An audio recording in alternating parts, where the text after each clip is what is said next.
Hi, everyone.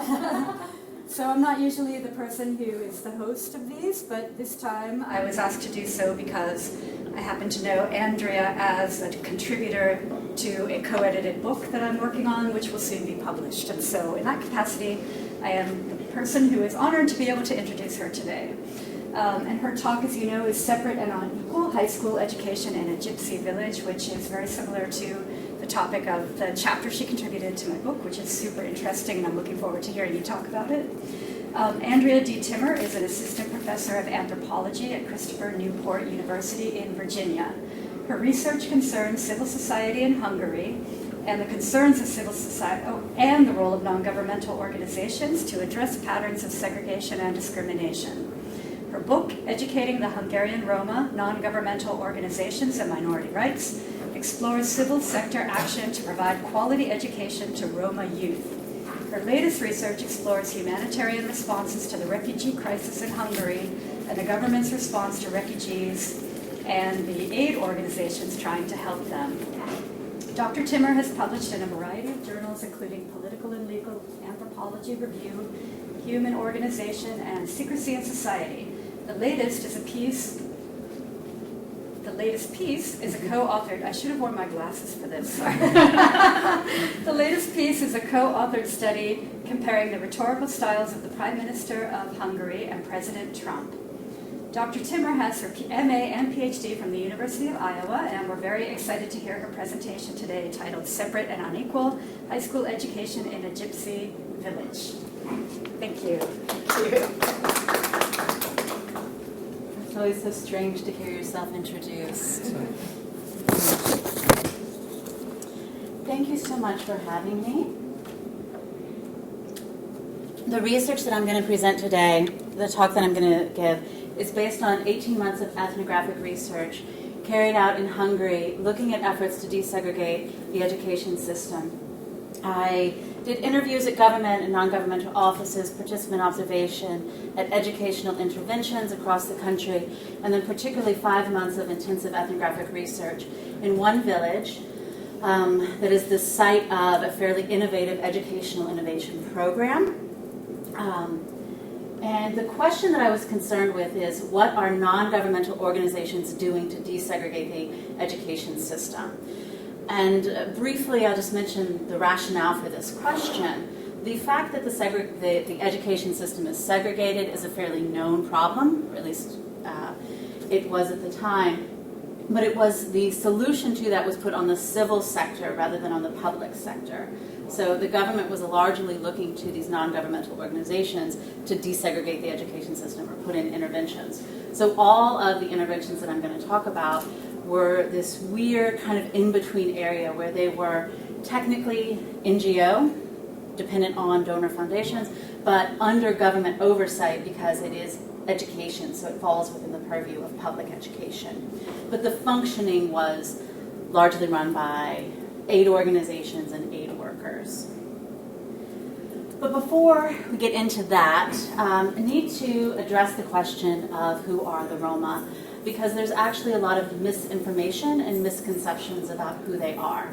The short answer is that they are an Indian diaspora who migrated out of India into mostly Europe, but also North Africa, Middle East, and then later into the Americas over the course of the past millennium, and been settled in Europe since the 13th or 14th century. But that understanding of them lacks a lot of nuance, and there is some misconception built into that. There is some argument about the Indian origin that I don't want to get into. That's largely accepted. But they are, the way they're treated as a political group is often based upon some misconceptions. So I wanted to talk first about what they are not rather than, or who they are not rather than who they are. So the most importantly, they are not a homogenous group. So there really actually is no such group known as the Roma. And even though I'm using that term over and over again. So I'm talking about Roma as they are considered as a homogenous group for a political project, as policy considers them, but there really is a lot of diversity in that.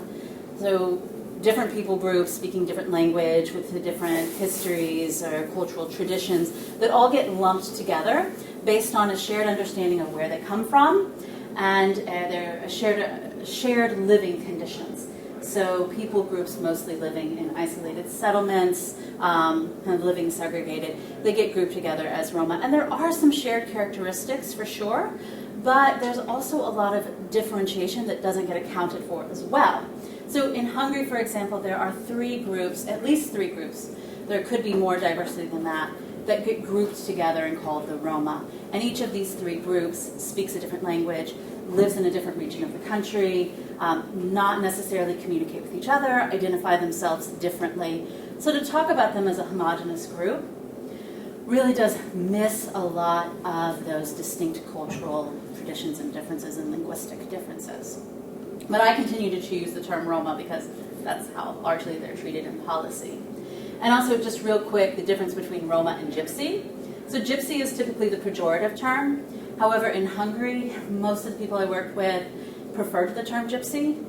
And that is because the group I was working with, the Bash gypsies, they really embrace the term gypsy. So don't call me Roma, that is those people, that's a politically correct term.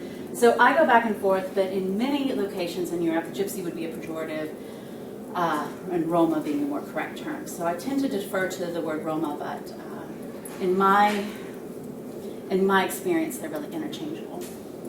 So not a homogeneous group. The second thing they're really not, and another misconception, is that they are culturally nomadic, that they are defined by their nomadism.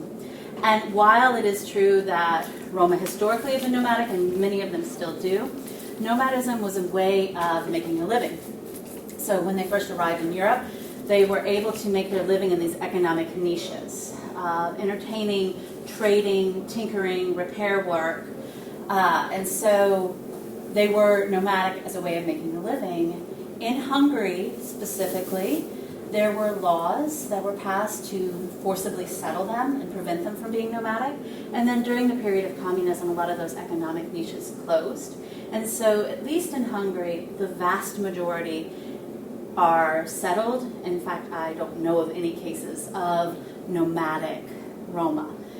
And the reason why that's important is because they're still treated, at least in terms of policies, as an itinerant population. So the places where they've lived and lived for generations are lacking in basic services, lacking in paved roads, garbage pickup, plumbing, things of that nature. So this is a pattern that's seen throughout the country, is that their settlements feel very temporary when in fact they've been living there for generations. And then the final thing I'll say that they are not is they are not a culture of poverty. And the reason I bring that up is because you'll often hear that they're not a specific ethnic group, they're a poverty group. And they live according to poverty. They've been learned to be poor. And really, that's never the case. So there's a broader system of long-term separation and isolation that does go both ways, right? So being excluded from broader society and then also making decisions that exclude themselves, but it's not a culture of poverty, and that's a very incomplete way to consider them. And again, I bring this up because a lot of policies treat them in terms of poverty and disadvantage rather than understanding potential lifestyle differences or different ways of seeing the world.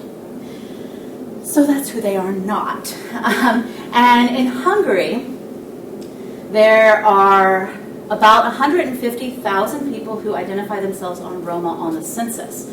Sociologists estimate their number is closer to 600 to 800,000, and some people say even as much as 1 million, which would be about 1/10 of the population. So a lot of variation in how many there are.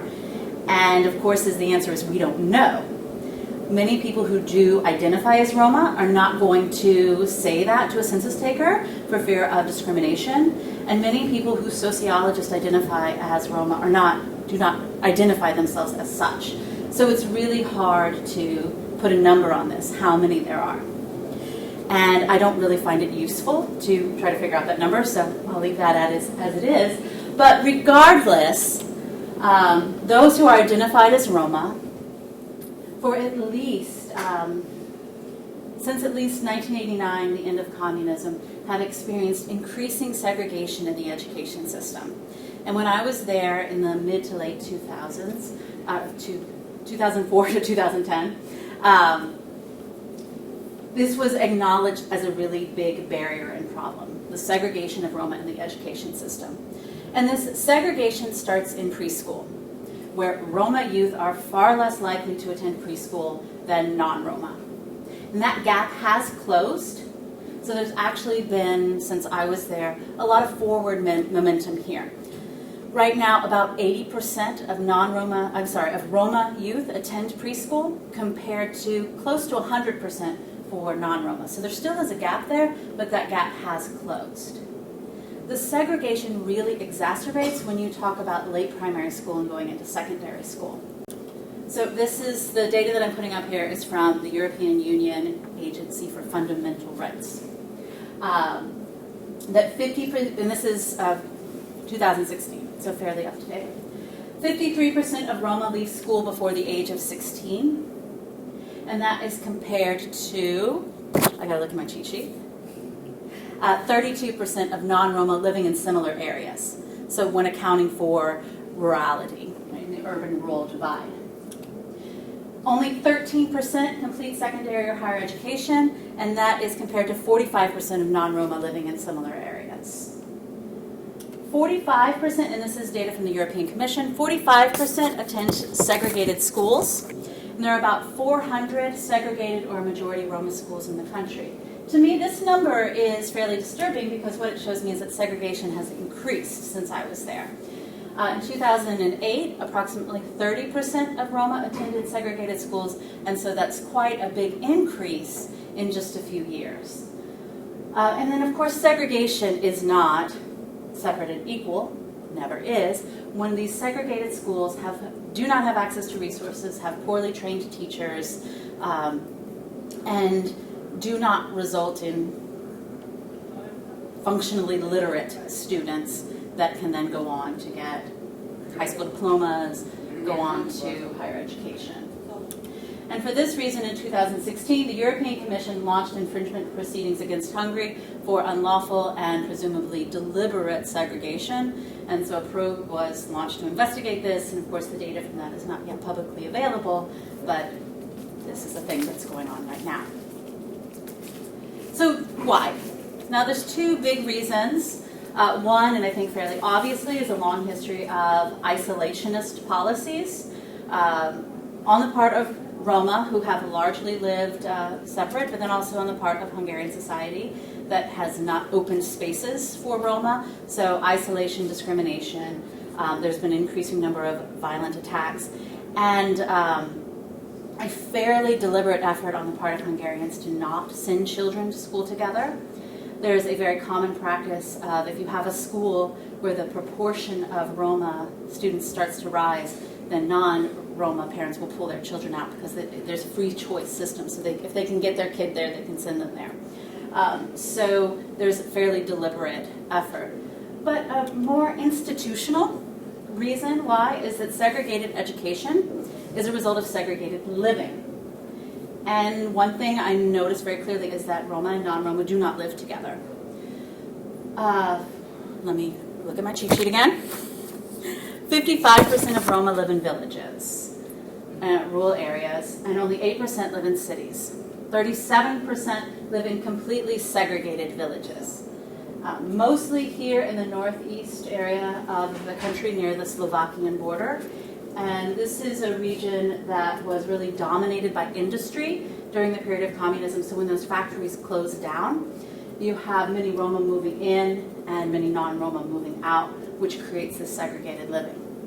Now there's only one village in Hungary that is 100% Roma. So what you typically see in terms of living patterns is you have a quote-unquote Hungarian village, non-Roma Hungarian, and then a geographical divide. And then you have the Roma settlement, or what's called the gypsy ghetto, the Cigánytele. And so that's the common living pattern. So we've got a couple of images that illustrate that. I don't know how well you can see this, but this is an image of a kind of typical rural Hungarian village. It's quaint, I would say. Paved roads, sidewalks, well-kept houses. And then this is a picture of that, a typical geographical divide that I was talking about. So this picture was taken on the edge of the non-Roma part of the village, looking into the Roma part. And from this distance, the houses look okay, well kept. But what I want you to notice about this divide is that this is where the paved roads stop. This is where garbage pickup stops. This is where sewage lines stop. So this is really treated, again, as an itinerant community, despite the fact that they have lived here for generations. And there's a couple hundred Roma families living in that settlement. This is also often where ambulance services stop. So the European Roma Rights Center published a study called Ambulance Not on Its Way, which is looking at the rate at which ambulances do not respond to calls from Roma settlements, citing either the lack of paved roads, that they'll hurt their truck, or the citing that children will throw rocks at the car, which actually could happen, however, not a reason to deny health services. Okay, so this is that geographical divide that I was talking about. This is a picture of a house which is kind of typical in the gypsy ghetto part of the village. Again, note the lack of access to paved roads. A colleague of mine who did research in another village noted the standing water that would be very, very common, or in when the roads dry out, you have rutted roads that can lead to injuries. And then this is a picture of the village in which I did a lot of my ethnographic research, which is the 100% Roma village, which does have paved roads, a little bit better kept. And I include this image because actually the living standards of this 100% Roma village is higher than those segregated settlements for a variety of reasons. So just a couple images of that segregated living. Now, in 2000, the issue of Roma started to kind of come on the radar for a lot of policymakers in Hungary. And that's because there had been a rather forced integration during the period of communism, and when that ended, then you see segregation start to occur. Hungary was looking forward to EU accession, joining the European Union, and they were doing very well in terms of social and economic policy, but they weren't doing well in terms of Roma issues. So this is an area where the European Union kind of focused that you need to improve. So a lot of money was flooded into Roma organizations. They joined the European Union in 2004, and then in 2005 launched the Decade for Roma Inclusion. And this was sponsored by George Soros' foundation, the Open Society Institute. And Hungary was one of the signers onto the Decade. So a commitment to addressing really 4 key areas, 4 pillars: housing, health, employment, and education. And there was also issues of Roma rights and discrimination in there as well, but those were the 4 pillars. And of those 4 pillars, education was seen as the most important one, the one to really pay attention to. I actually went to study health, and nobody wanted to talk about health. They said education, that's what we're focusing on. And so it was the only pillar that had its own fund attached, the Roma Education Fund, that was funding educational efforts. And the reason for the focus on education was really threefold. First of all, education is seen as an investment in the future. Right? So we can do more by investing in younger children, getting them educated. They'll be less discriminatable, they'll be more employable, they will make more sense in our Hungarian society. So this idea of investment in education is an investment in the future. The second reason was it was just easier to sell interventions targeting children. So in an area where there's a lot of discrimination, it was a much easier sell to say we're going to offer preschool education, or we're going to integrate these primary school classrooms rather than employment programs. And then the third reason is just the visibility of the problem, right? Very stark divide, segregation, very, very visible. I would say that now there's actually a fourth reason why investment in education for Roma is really important that wasn't so predominant at this time. But what we've seen over the past decade is an out-migration from Hungary of college-educated or college-aged non-Roma Hungarians, and so there's actually a kind of lack of skilled labor force. Meanwhile, you've got a large population that needs education and employment that could fill some of those gaps. But that wasn't an issue at this time. So you have a large investment in Roma education, and you have a lot of funding being put toward that, and again, mostly towards the non-governmental sphere, the civic sphere. And they were addressing the 3 main forms of segregation. So the first kind of and the most insidious form of segregation is between school segregation, where Roma and non-Roma are really segregated and treated and educated separately, that they're not coming together at all. The most apparent form of that was sending Roma children to schools for the mentally disabled, or the special schools. And this was usually based on culturally biased testing, but sometimes there was no testing process at all. So one thing I was told is that, oh, you can tell who's mentally disabled based on their name. So whoever had the Roma name would automatically be sent to these special schools. I also was told that, well, it's not so much that they're mentally disabled, but they're socially handicapped. They need to learn how to do things like hold a fork and use the toilet. So they don't have social skills, so they have to be sent to these classrooms. Now, the practice of sending Roma students to these special schools has kind of gone by the wayside because of external pressure. And you also have a number of adult Roma trying cases for years lost, basically. So there has been pressure to stop that practice. I'll come back to that point in just a minute. But the other form of segregation is just the result of segregated living, where if they're living in more rural areas, it's split apart, then they're going to separate schools. And then also that creation of the gypsy ghetto schools, where as the Roma proportion increases, non-Roma parents pull their students out. So just really separate schools, and Roma schools getting far less resources. It's very common that the teachers do not have certification or have not completed their own education. Another kind of segregation is the within-school segregation. And a lot of times what this looks like is two schools that have been put together functionally, or they've been put together on paper, but in reality there's two wings. One wing that does not get the resources or the high-quality teachers, and one wing that does, and of course that's an ethnic divide. So for example, an organization called Chance for Children Foundation brought up a lawsuit against the city of Miskolc, and they won, arguing that they were maintaining unlawful and deliberate segregation. So Miskolc, in return, put two schools together, but kept them functionally separate, and this is extremely common. So that within school. The other within school segregation that you see is as the process of labeling students as mentally disabled has gone by the wayside, you've seen an increase in students labeled as learning disabled. So then they're labeled learning disabled, and they're put in catch-up classes into the quote-unquote integrated school, but those catch-up classes don't have resources, don't have good teachers, and so they never catch up. And then finally, you see in the classroom segregation.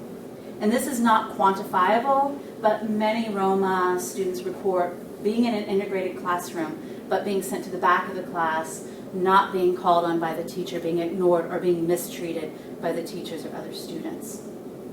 So these are the kinds of segregations that the interventions are trying to address. And then just a brief overview of some of those interventions. And all of the interventions that I'm going to talk about are ones at the secondary school level, because that's where my focus was, and that's where the segregation gets really noticeable. So one example of intervention are the talent development programs. And this is selecting students who are motivated, talented, who have learned how to articulate school completion as a goal and really see the value in education. They will often, in these talent development programs, be removed from their home environment, removed from their family, and sent to live in dormitories. So one is a dormitory program where they will live in dormitories together with other people like them, and then they'll go to a high school where they can get a high school diploma. So not every secondary school in Hungary or in Europe provides a high school diploma. It could be a vocational diploma or a technical one. And typically the schools that Roma have access to are the ones that give a vocational or technical diploma. So this allows them to live near the good schools that can give them a high school diploma. Other examples of this are Roma schools. So as a recognized minority of Hungary, Roma have the right to set up their own schools where they can get education in their own language. So these are schools that typically are away from where they live, they're in cities, and again, they'll apply to it. The talented students will be selected to go to these schools. The difference between the Roma schools and the dormitory programs is in this school, there's an emphasis on Roma culture and language and empowerment and pride in that Roma identity. But it's still a removal from the home environment and focused on like grasping those talented students. Another intervention is the after-school programs, where after school they will go to a community center to get tutoring or extra assignments, homework help. A lot of them will have dramatic programs that will work on communication skills, so that giving what the school didn't give them in the after-school program. The other benefit of these is they also serve as community centers, so it's a place just to kind of be and hang out after school, having access to computers and things of that nature, and books.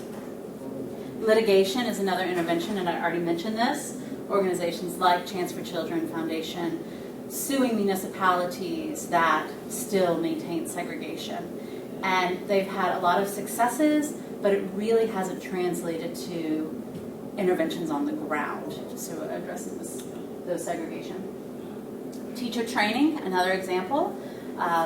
Diversity training, really. Training teachers how to have integrated classrooms. One teacher trainer I talked to said, I can reach more students by working with 12 teachers than I can by working with hundreds of students. So this trickle-down kind of approach.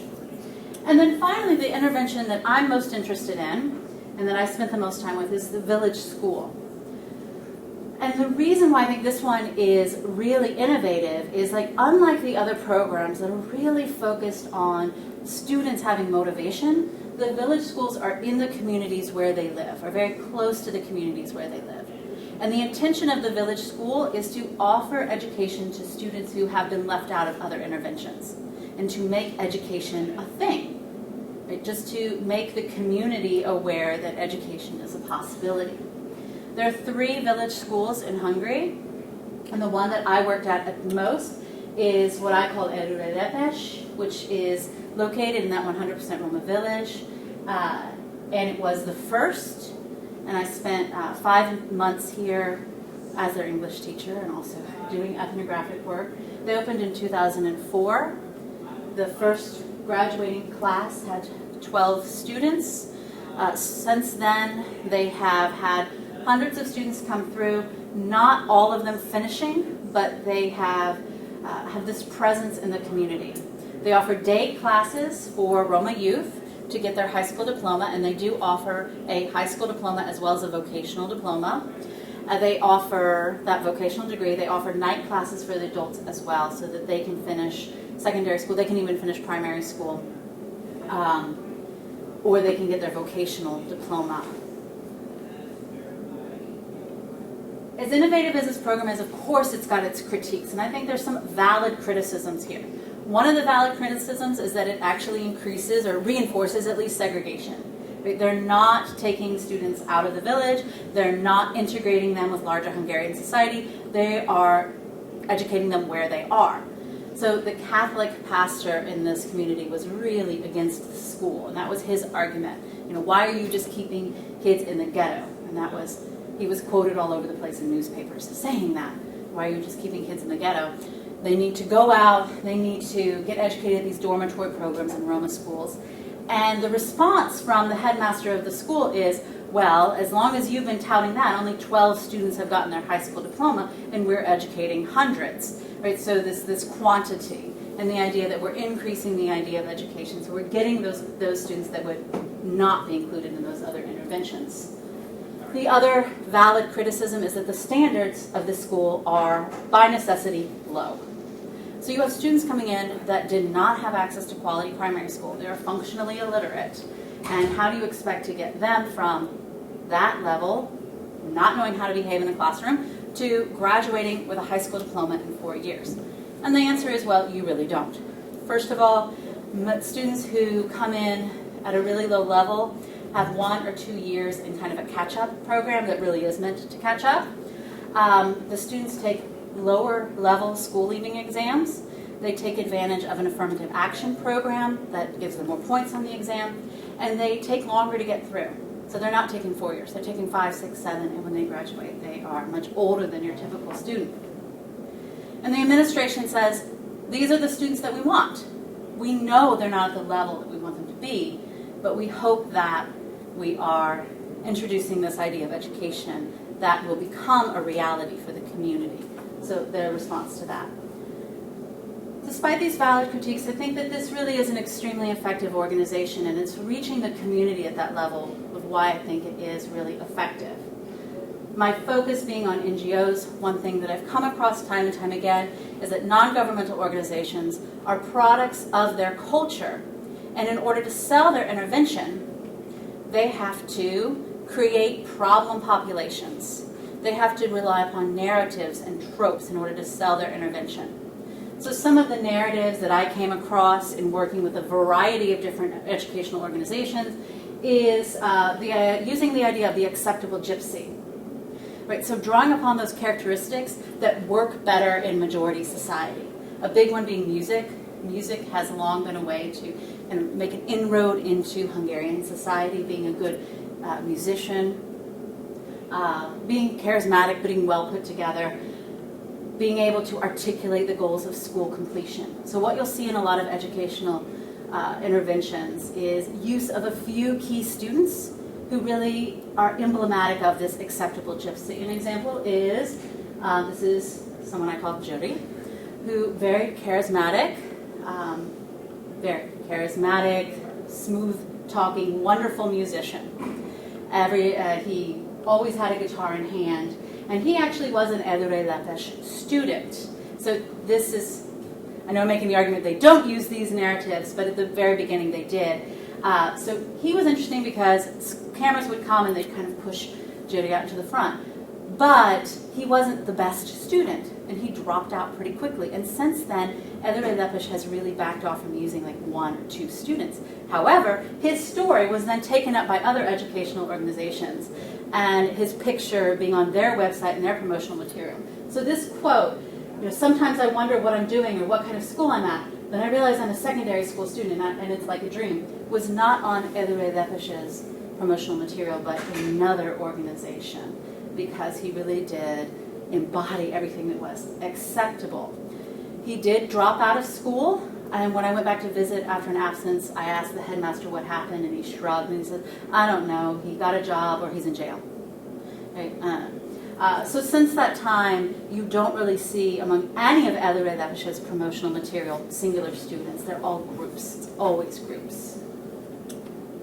Another narrative that's used a lot is the narrative of extreme poverty. So highlighting stories of extreme poverty. What I already did a little bit, living without access to government services, living in falling down houses, without electricity, without plumbing, all of those kinds of things. And while there is extreme poverty for the Roma in Hungary, relying only upon those narratives then just creates them as a poor group. And it reifies these images of poverty. These are also narratives that Edure Lepes could not rely upon because the standards of the village were higher than most segregated ones. So they didn't fit the definition of the extreme poor. They had dish TV. Not all of them, but they had satellite dishes. They had phones, right? They had access to these things, so they didn't fit the model. So Edure Lepes couldn't rely upon those narratives. And finally, another kind of narrative and trope that's used is this idea of the highly motivated student. And this is an overlap with the acceptable one, but the student who can really articulate studying is important, and I want to study, and I want to get a college education. The example I give here is the student Petty. He was living in a segregated settlement. His dad had died. His mother had to work on the other side of the village, and he was responsible for caring for his 4 siblings. And yet, despite all of that, he really found it very important to go to school. He'd be studying at night by candlelight, and then he was able to finish secondary school, get a diploma by going to one of these Roma schools, and then go on to higher education. I have other examples of students that fit this model. My friend Yuli, who again, she was segregated in the classroom until one teacher pulled her out and said, you have something. And so she went on to a dormitory program, she finished her college education, and then she went on to go do her PhD. So these students absolutely exist. But by relying upon them, it makes it look like all we have to do is pull it out of them, when in reality, the benefit of a high school education is hard to see and hard to articulate when you are living in a segregated village and you expect to live there for your life. So these are very few and far between. So largely NGOs are products of their cultural context who have to construct their problem population in such a way that is accessible to donors or to a broader public, that is often uncaring. And in doing so, they often really reify this Roma, non-Roma divide that very much exists in society.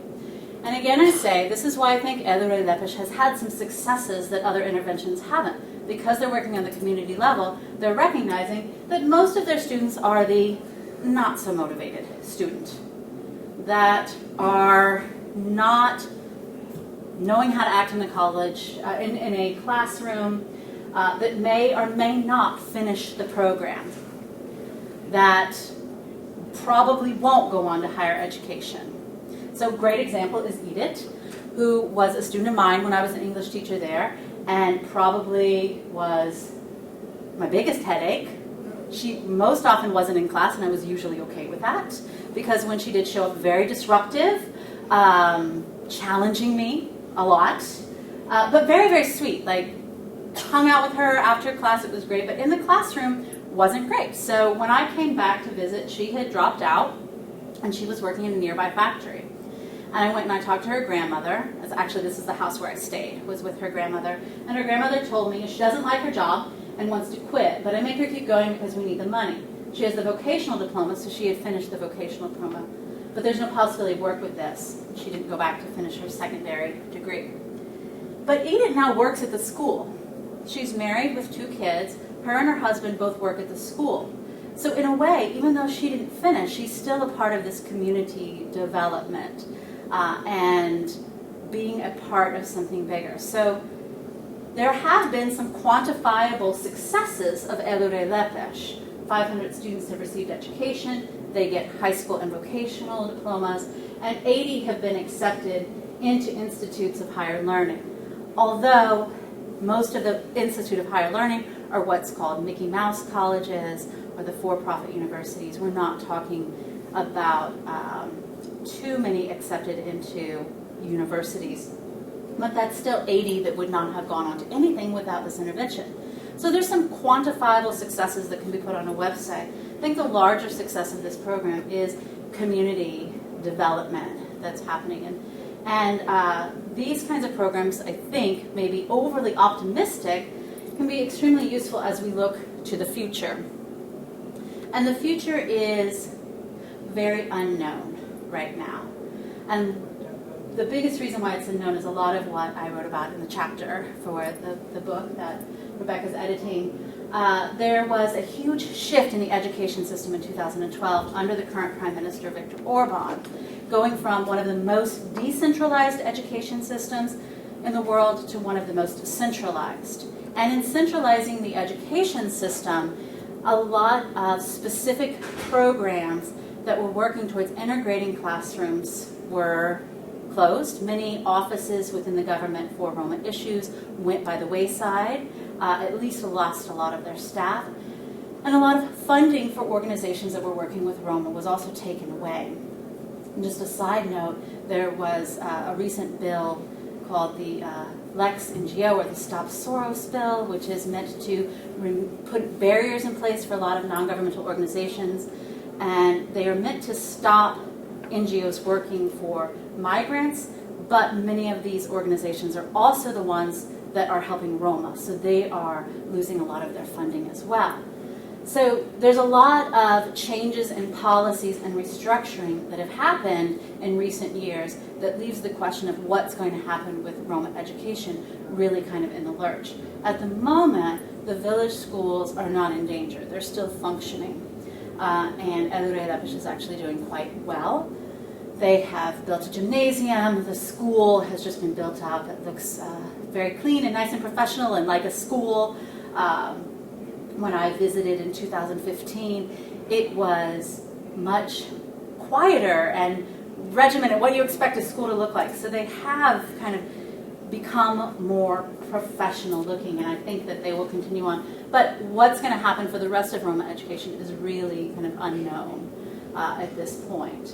So it might be these community level, micro level interventions that have the best ability or the most able to address some of the segregation, but again, that's just a micro level intervention.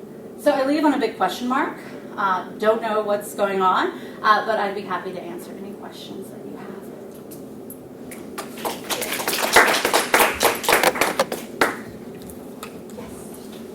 have. You mentioned that since the community generally isn't well educated, I'm actually wondering who is teaching in these schools, for one. Question. And also the Roma schools in particular, which you said had a sort of promote Roma pride curriculum. Who designs that curriculum and who teaches there as well? So originally, not Roma. There was actually one person who was really behind a lot of the interventions. He was behind the first Roma school, he was behind one of the first dormitory programs, and he was behind Eduredapish, not Roma. But he worked in conjunction with Roma who had higher education degrees, and they were the ones who designed a lot of the curriculum. But he himself, not Roma. And who's working at Eduredapish? Largely not Roma.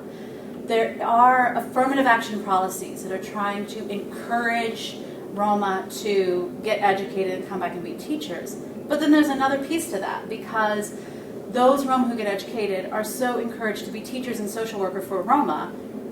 And then on the other hand, you want to encourage them to just do what they want to do. So there is, or to be, feel whatever niche and not just be working in the NGO sphere. But so few have completed a college education, have a university diploma, that there really just isn't a pool of people who identify as Roma to work in these schools, and mostly they're staffed by non-Roma. Wouldn't be also a possibility that the successful Roma, they don't identify them as Roma because of the stigma? Absolutely. So I talked to a number of Roma that are getting their university diploma or have received it, and one in particular, the way she described it, I think is just so illustrative of the way that many people think of it. She talked about it as a feather in the wind, that she's just floating as a feather. She's not accepted by Hungarian majority society, but she can't really go home either. And that was repeated over and over again. Now that I have education, it's very difficult to go back home because they don't understand. So there's stigma from both sides that makes it very difficult to find a home. So that's a very good point. Thank you very much for this interesting talk. I have two questions. One example that you gave that I found fascinating is how on paper sometimes there's integration, but then in practice you just have even the same school segregated, different wings,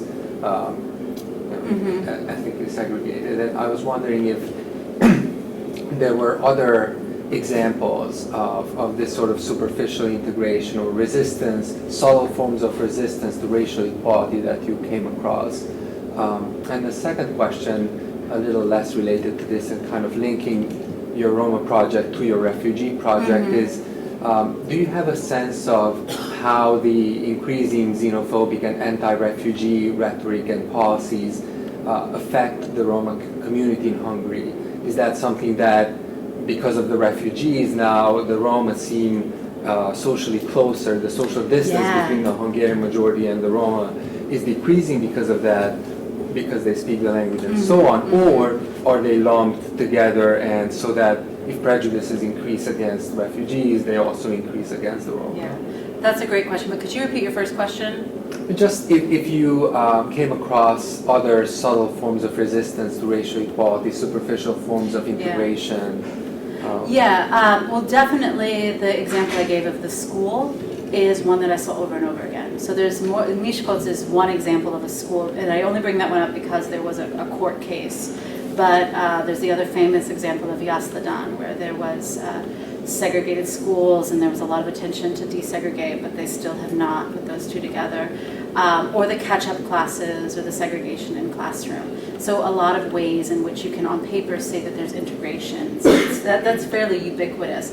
And I would say the creation of gypsy ghettos, that on paper a village is integrated, but in reality it's not, is fairly ubiquitous as well. So absolutely there's several examples of that. But to your second question, I think that's a really interesting point. And the short answer is, because my focus has really been on the aftermath of the refugee crisis, I haven't really looked into, okay, so what are happening with Roma organizations. But just anecdotally, I can say that there absolutely is this weird rhetoric that goes on where you have government saying, well, we can't help, and this is actually something that the government spokesperson Zoltan Kovac has said more than once, is like, we can't help migrants, we've got to help our own first, right? We have people living in our country that need help, and they're talking about the Roma.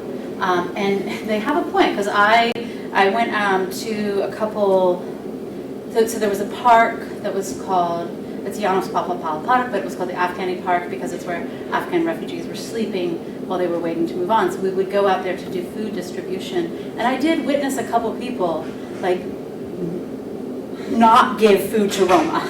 Like, as they were coming up, like, no, this food is for the refugees. Like, we can't give it to you. So in a way, they were like proving the government's point that they were only focused on the refugees. So yes, there's some truth to that.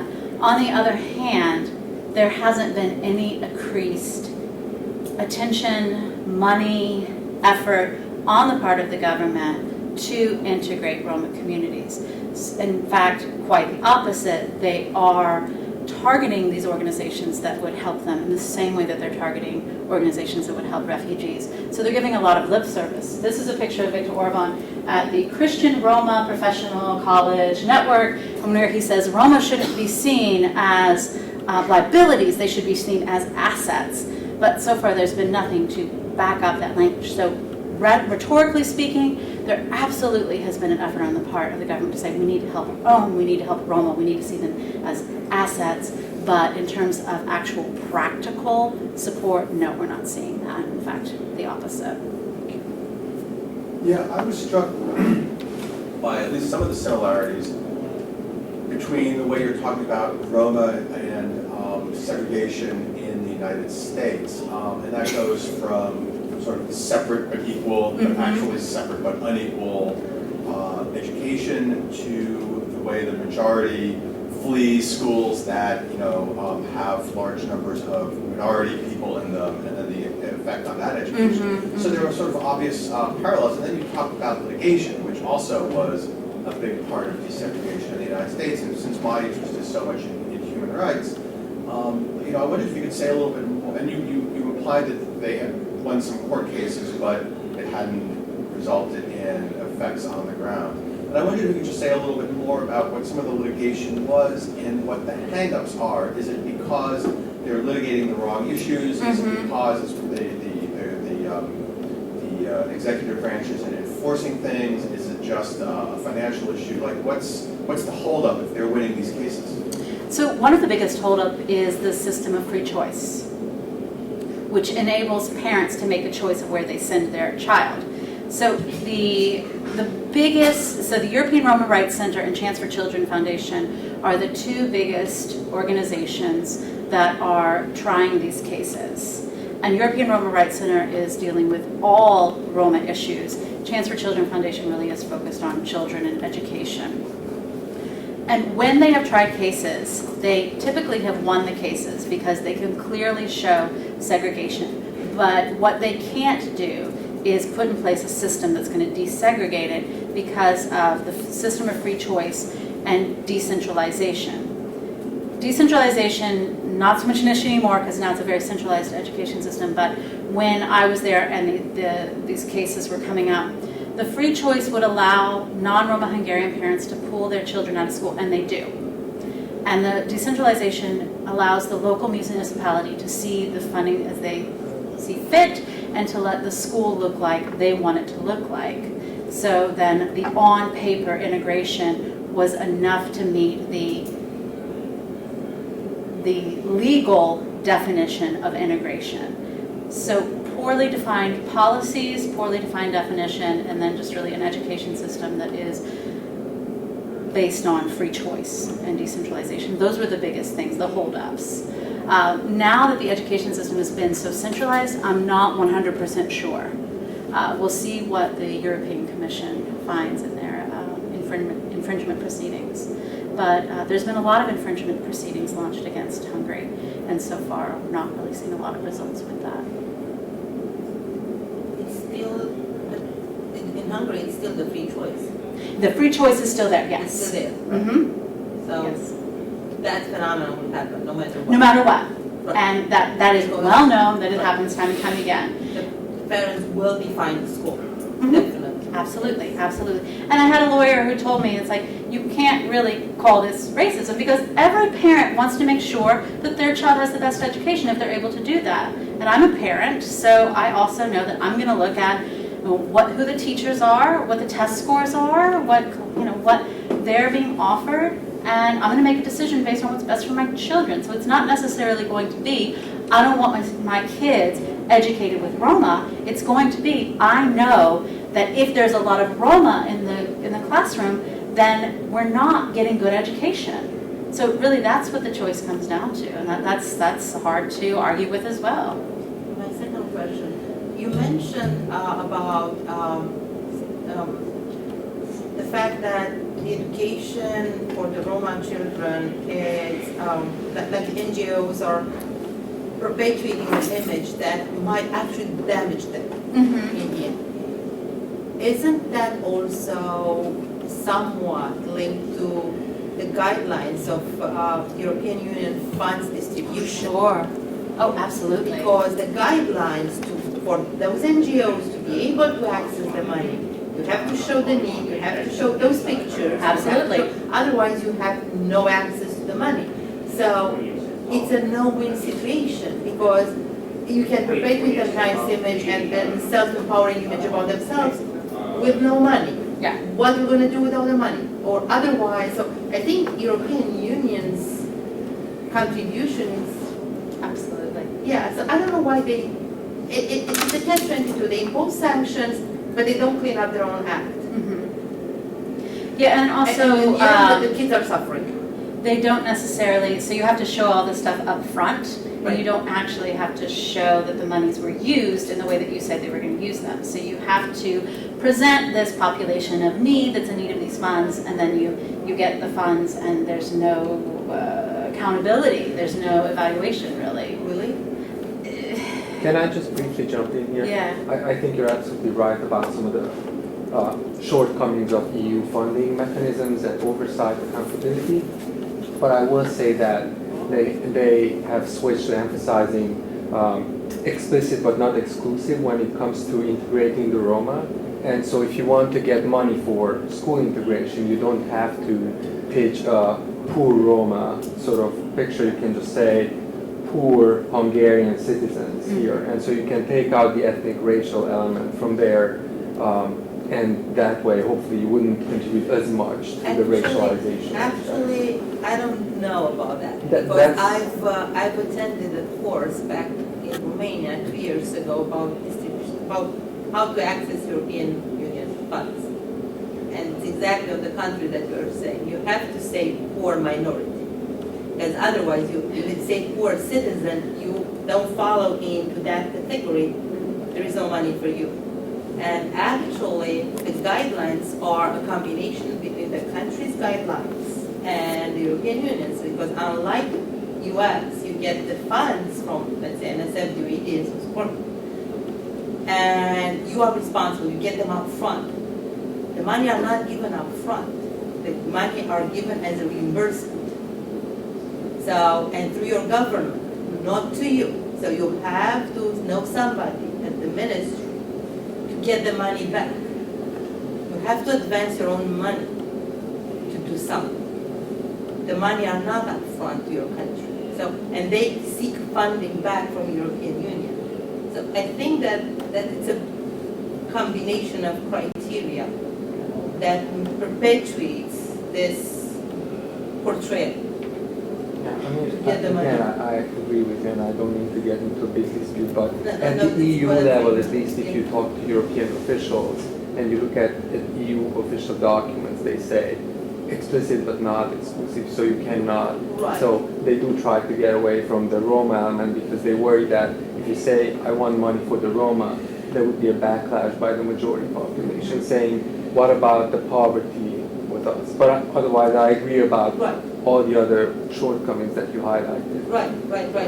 Oh, so they are changing the tone right now. Because as I said, I was 2 years ago and they were like, okay, for rural, for Roma, for kids without a parent, for migrant parent kids, the ones that their parents go to work in Spain and Italy and the kids are home with somebody, who knows who's that somebody.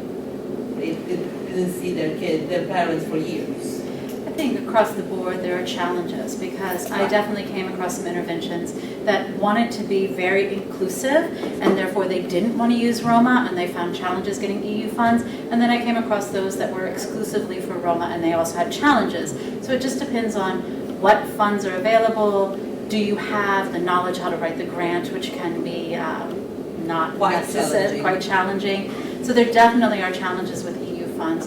I think that the European Union is trying to address some of those, but it's this huge body, which I hope that I'm going to represent. It's a huge body that's trying to account for so many different nations. But the Hungarian government does not have policies for Roma. They have policies for disadvantaged. And so if you are trying to access funds from the Hungarian government or use their language, then you don't have a Roma program. But there's this knowledge that when we use this language, we really mean. And then there's benefits to that sometimes because you really are dealing with the root cause of disadvantage rather than just saying we're going to help Roma, whoever they are. But there's also challenges as well, recognizing that there are discrimination for being Roma that doesn't have anything to do with poverty. We have to close it off here, I'm afraid, but I invite everyone to stay and keep the conversation going, and I look really forward to hearing your next research on the refugee policies and what's happening there. So thank you very much. Thank you so much. And thank you everyone for attending today. Thank you. It's great.